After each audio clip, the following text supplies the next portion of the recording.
Olá, você ligado no Notícias Agrícolas, eu sou o Guilherme Dorigatti, nós damos sequência à nossa programação, dessa vez para falar sobre o mercado do milho. Vamos acompanhar o que tem movimentado as cotações neste momento e o que a gente pode esperar dos preços daqui para frente. Para conversar com a gente sobre esse assunto, ajudar a gente a entender essas movimentações do mercado, recebemos aqui o Cristiano Palavro, diretor da Pátria Agronegócio, já está aqui conosco por vídeo. Seja muito bem-vindo, Cristiano, é sempre um prazer tê-lo aqui no Notícias Agrícolas. Muito boa tarde, Guilherme. Boa tarde a todos que nos acompanham. O prazer é meu amigo. Vamos lá, vamos falar desse mercadão. Cristiano, vamos começar olhando para o mercado internacional. Uma sexta-feira de movimentações positivas e uma semana positiva para o milho lá em Chicago, altas aí de até 4% nessa semana. O que ajudou o milho lá em Chicago se valorizar nessa semana? Olha, Guilherme, eu vejo o momento do milho, não que haja um grande impulso aos preços, mas o milho veio caindo ao longo dessa safra norte-americana, né, e já encontrou um ponto de suporte, onde eu poderia afirmar que grande parte dessa safra americana já está no preço, já está precificada, algo que é comum, né? Normalmente a gente não tem os preços reagindo no momento da colheita, e sim antes dela, né? Então a gente já teve essa precificação de uma safra positiva nos Estados Unidos em termos de produtividade, mas o que chama a atenção para o mercado do milho num cenário mais amplo é que mesmo com uma produtividade muito boa nos Estados Unidos, devido à queda na área, eles vão produzir menos que o ano passado. Essa situação também vem aqui para o Brasil, né? Se a gente pegar o balanço de 2023 em relação ao balanço de 2024, existe menos milho aqui no nosso mercado interno. A própria Argentina, grande produtora, também teve uma restrição de oferta, a Ucrânia com restrição de oferta, a União Europeia com alguns problemas pontuais em suas safras, inclusive de outro produto que é um concorrente do milho, que é o trigo. Então, a precificação já ocorrida na safra americana abre espaço para essa virada de sazonalidade em Chicago, e ele veio reagindo hoje muito também na esteira do complexo soja, né? O farelo de soja subiu com muita agressividade hoje, puxou a soja grão e acabou gerando reflexos também no mercado de milho. Um outro fator que eu atribuiria a essa alta nessa reta final de semana, em especial nessa sexta-feira, foi a elevação também do mercado de petróleo, se recuperando da queda de ontem. Isso ajudou Chicago a fechar nesse dia positivo. E aí, Cristiano, você já destacou um pouquinho aqui do Brasil também. As movimentações também foram positivas para o milho na B3 aqui no Brasil, né?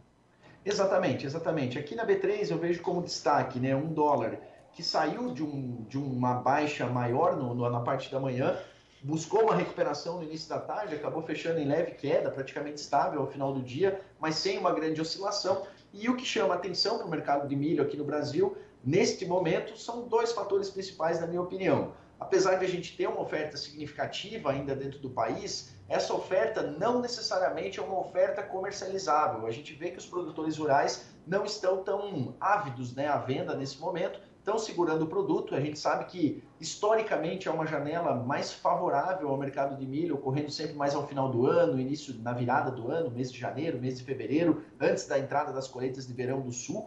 Então o produtor tem esse momento, né, como favorável e acaba segurando parte da sua produção.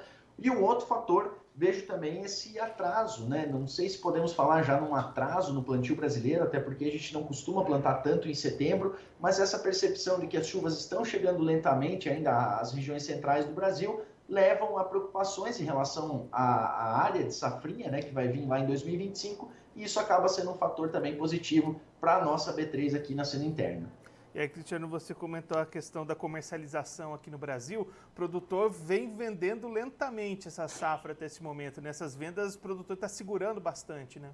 Exatamente, exatamente. Esse é um momento, Guilherme, que passado 30/8, principalmente, a gente vê que a necessidade de caixa, né, montantes maiores de caixa por parte do produtor, eles acabam diminuindo. É claro que a chegada do plantio também exige caixa, né? Sempre tem despesas adicionais na hora do operacional de campo, mas é um momento em que as despesas, as maiores despesas ali já passaram, então o produtor tem uma segurança ali de poder segurar um pouco mais esse grão. E também nessa percepção de que o mercado também ele tende a ser mais favorável ao final de cada ano. Então ele acaba segurando um pouco mais o grão. E grande parte dessa produção guardada em bolsões, né, silos bolsa, que dão também uma segurança do produtor em termos de custo de armazenagem, né? Um custo que existe um custo, né? Mas ele não é um custo ao longo do tempo, né? Então o produtor realmente tem tido um comportamento no mercado de uma venda mais restrita, uma venda mais lenta, até dentro desse cenário de altas, né, que a gente está observando. O produtor está observando os preços subindo e tem oferecido o produto de forma mais lenta.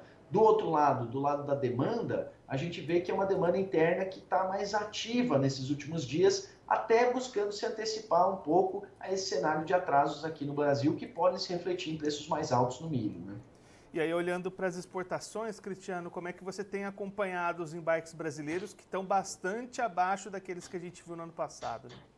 Excelente pergunta, né, Guilherme? Esse é um ponto muito crucial aí na formação dos preços, né? A gente sabe, o produtor também sabe muito bem que hoje o milho está sendo direcionado para o nosso mercado interno, né? Hoje, realmente, os níveis de preço que estão sendo negociados no interior do Brasil, em especial na região central, que tem custos logísticos maiores, né, para destinação porto, eles são custos elevados e não justificam uma empresa pagar o que está sendo pago aqui no mercado interno para mandar esse produto para o porto, né? Então, nosso milho hoje do interior ele está caro para exportação, então a nossa exportação está lenta, nós não somos o milho mais barato do mercado internacional hoje, né? Nós temos outras origens com milho mais competitivo e isso tem levado realmente a uma desaceleração desse processo de exportações. Até a última atualização aqui da Pátria, nós tínhamos ali cerca de 20,5 milhões de toneladas já compromissadas para embarque, né? O que já foi embarcado e o que está nominado para embarque nas próximas semanas. Isso é 41% inferior ao volume que tínhamos no mesmo período do ano passado.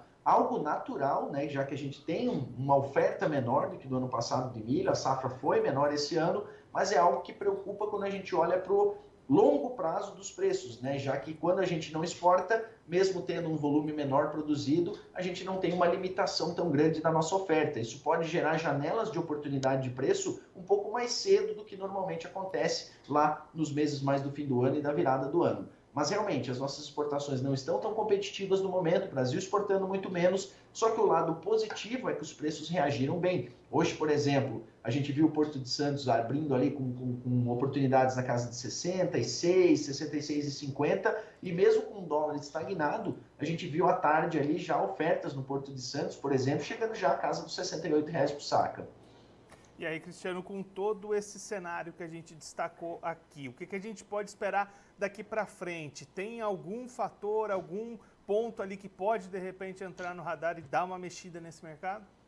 Olha, Guilherme, eu diria que a grande atenção do mercado agora é a evolução da colheita nos Estados Unidos, né? Acho que uma safra já definida deve ficar ali por essa casa dos 383, 385 milhões de toneladas. Há pouca novidade a ser esperada de lá, mas é claro que a gente tem um leste dos Estados Unidos com muita chuva nesses próximos dias, isso pode dar uma atrasada na colheita deles. E atenções totais também à implementação das lavouras de soja aqui no Brasil. A gente sabe que em termos práticos, né, esse atraso no plantio, ele gera uma euforia no mercado de soja, ajuda a subir, por exemplo, mas na prática não há prejuízos de produtividade com pequenos atrasos, né? O que na prática ocorre é uma perda de janela ideal, vamos dizer assim, de safrinha. Então, o grande fator a ser acompanhado daqui para frente é essa evolução aqui desse plantio no Brasil, principalmente, e qual vai ser o impacto disso lá na janela de semeadura do ano que vem. E isso sim tem um grande potencial para mexer com o mercado.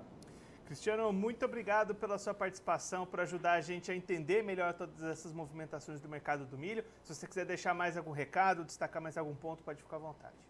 Muito obrigado, Guilherme. Não, só agradecer vocês realmente aí por mais essa entrevista. O mercado de milho realmente é um mercado que tem apresentado suporte, algo que a gente já vê desde o início da colheita. A gente teve uma safrinha bem menor nesse ano, né, em termos de produtividade, em termos de área plantada. Não é um cenário que estava fora do radar, né? E agora daqui para frente, acho que o produtor precisa manter a atenção para esse mercado. Ele veio subindo. Essa parte de exportações preocupa, como eu falei lá atrás, mas é um mercado que ainda tem apresentado um suporte e que inclusive vem gerando aí um sentimento, principalmente no centro-norte brasileiro, de maior incentivo para o milho verão, em especial nas regiões onde a safrinha não é muito viável, né? Então esse é um ponto de atenção também, apesar de uma área menor lá no sul do Brasil, em especial no Rio Grande do Sul, áreas do centro-norte brasileiro têm tido mais incentivo para a implementação da cultura do milho.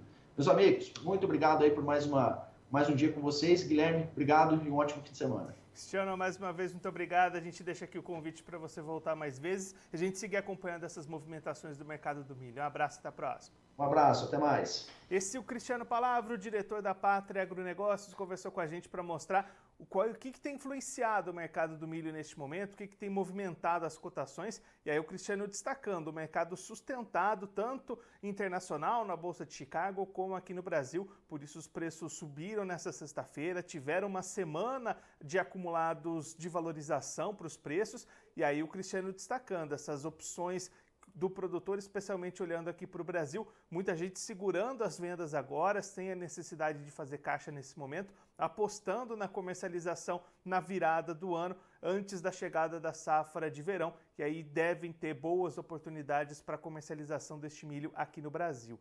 Cristiano também destacando os pontos de atenção daqui para frente para o mercado. Primeiro, internacionalmente, acompanhar o ritmo de colheita lá dos Estados Unidos. Existe expectativa de chuvas, especialmente do lado leste do país norte-americano. Isso pode talvez atrasar um pouquinho essa colheita e trazer alguma movimentação no mercado.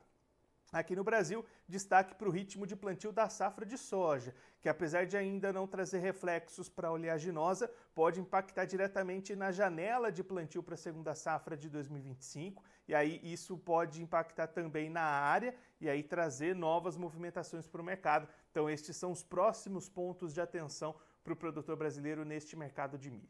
Agora, antes da gente encerrar, vamos verificar como é que finalizaram as cotações do milho nas bolsas nesta sexta-feira. Começando pela Bolsa de Chicago, você vai ver aí na tela os preços, as cotações em alta, como o Cristiano destacou e explicou aqui pra gente. Dezembro 24 valeu $4,18 o bushel, alta de 4,75 pontos. O março 25 subiu 4 pontos, foi cotado a $4,35 o bushel. Maio 25 subiu $4,44 o bushel, alta de 3,75 pontos. E o julho 25 subiu 3,75 pontos, sendo cotado a $4,50 o bushel. Agora a Bolsa Brasileira AB3, você vai acompanhar aí na tela também as cotações que subiram nesta sexta-feira, já finalizaram, você vê aí, mas tem as altas de 0,75% para o novembro 24, o janeiro 25 subiu 0,68% e o março 25 subiu 0,53%. Tanto o milho em Chicago quanto o milho na B3 acumularam valorizações ao longo desta semana. Agora eu vou ficando por aqui, mas a nossa programação volta a qualquer momento. Notícias agrícolas, informação agro-relevante e conectada.